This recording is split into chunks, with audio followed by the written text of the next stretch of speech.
sort is actually really important. So once again, I'm going to keep the sort in and make sure they're in order. So the question is, how do we actually know that these are sorted? So one trick is to actually iterate over two elements at once. So for E in lists, we'll iterate over one element. To iterate over two at once, consecutive elements, we can say for E1, E2 in zip list 1 colon bracket. What zip does is actually parallel iterates over list and list starting at the first or a second element and assigns them to E1, E2.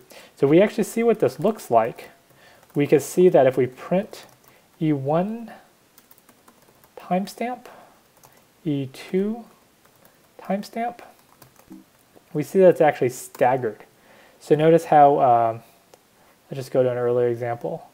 Notice how we have 1126 and then 1953.07, and then the next one is 1953.19, and then this 19 becomes this one, and then the next one becomes 53.22, and then this becomes this one, and so forth. So we're actually getting consecutive elements. This is the 0th element, the first element, and then we're getting the first element, the second element, and so forth. So this is a nice Python trick using zip with a staggered list, with a list and then list 1 colon bracket to give you pairs of elements. And the thing we can do to assert now, we can actually just assert that these are, this one is always less than the second one, right? That they're in alphabetical order or lexicographical order. So we run this. Oh, there's an assertion error. Okay, so maybe there's actually two with the exact same timestamp. So we can print out E1, E2, and then it'll give us an error when it breaks. So yeah, actually let's print out E1 timestamp, E2 timestamp. Right, notice how these are the exact same timestamp, which is fine. It's still not breaking a rule. It's just that our assertion is a little bit strict. So now instead of strictly less than, we're just going to go less than or equal to. And this will now assert that we are always in order. And we're going to run it, and everything looks good. There's no assertion error. Okay, so we're getting close. So now we have LST is an ordered list of by time now. So now all we need to do is iterate over a list and print E event. That's all we really want. We just want to get the event out. And there we go. So this is actually an ordered list of all the events per student, per user. So this user has 25 events. It was page, page, page, page, page, page, mchoice, mchoice, mchoice, mchoice, mchoice, video, active code, so on. So what I really want are all these lists, and then I want to do some analysis on them. So good. So at this point, what I can do, I suppose, is I can just throw these in another dictionary, I guess, and I don't even need a default dic. So let's just throw this in another dictionary. So this dictionary is called SID2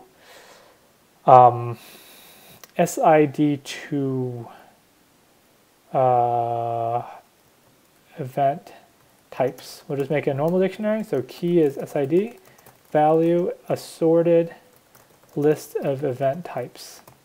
So that's why I want that list to be page, page, page, and so forth, without any of the extra cruft about timestamps, because we already sorted it. So to do this, all we do is we just assign it. We just say SID2 event types, the key equals lists, and that should be it. Let's run it again to make sure it works. So silent, so nothing happens. So now let's print length SID to event types. There should be 10 people, right? 10 users, good. 10 users. And now let's iterate over it. So we'll just use a dictionary iteration, kvn. This iterates over the key and values simultaneously. So print k length v. And yeah, we have this similar case, 35, 4, 1, 1, so forth. So actually let's just print out the whole v just for kicks, so I can show you the whole list. Oh, okay, so I made a mistake because I don't actually want all these. So now it's a list of all these dictionaries, right? I don't care about all the other elements in here. So notice how the reason why these are all dictionaries is because I just simply assigned it to this list. And this list has everything in it. So what I want to do is I want to actually just grab the event field out of the list. So I'm just going to use a list comprehension, e event for e in list. It's a little long here. Let me stretch a little bit. This will just grab the event field out, and now when I actually iterate over it, it should just be the events. Perfect. So now look, this one's really long, but let's look at a shorter one. These only have 1, so these only have 3. So notice how this one has 3. It's just a list of 3 strings, page, page, page. This one has a bunch, but it's all in order, and all they are strings. So this is exactly what I want for doing my analysis. So this is actually perfect. Great. So what do I do now? So now what I want to do is I want to count up the occurrences of pairs of events. I want to know how often does an active code pair with an active code? How often does an active code pair with the page? How often does a page pair with, say, an active code? And again, we can use our trusty friend, the zip function. So let me do, actually, I'll just call this LST because it's actually a list just to make it clear.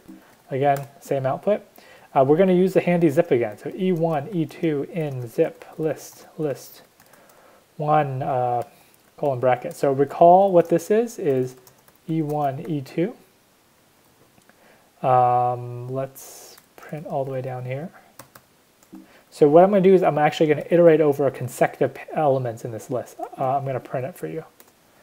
Okay, so let's see what this does. Let me give you a small example so we can actually eyeball it. These are kind of long. Okay, so let's look at this example.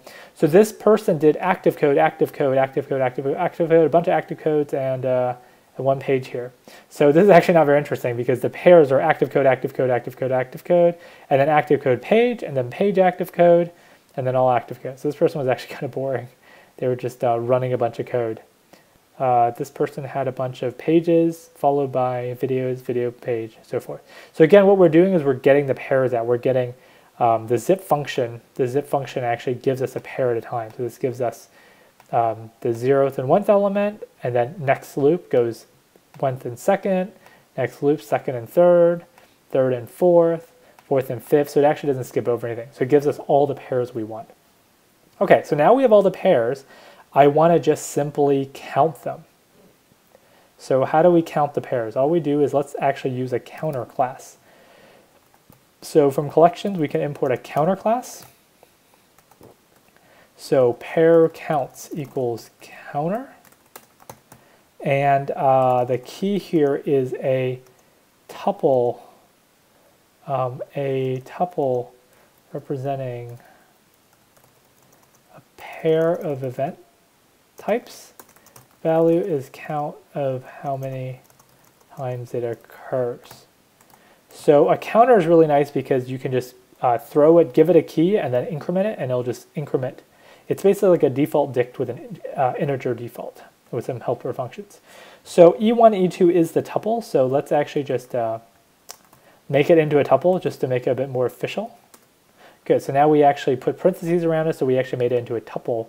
So the nice thing about tuples is that it's immutable, so you can actually pass it in as the key to, say, a counter or a dictionary.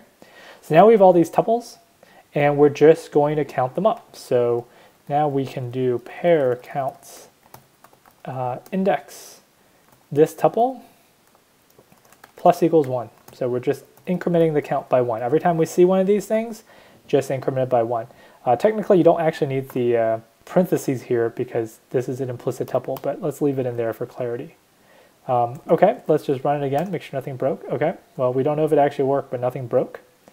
So let's limit all these print lines. So now, again, I'm going to run it, make sure nothing broke, nothing happened, and then we're going to print length of pair counts. This is how many different pairs there are. There's actually 29 different pairs. So now let's actually iterate over it. So let's we can iterate over this like a dictionary again. So k count in pair counts iter items. Print k count. Okay, so this will print the key, which is the tuple, and the value is how many times it occurred in our data set. And this is what we want, hopefully. Perfect. So notice how we get all these different permutations. So AC error to AC error is 3, M choice is 37, active code AC error is 17, code length, active code 3, and so on. Okay, so this is the data we want. This looks pretty good. And with this data, we can actually do some aggregation later on.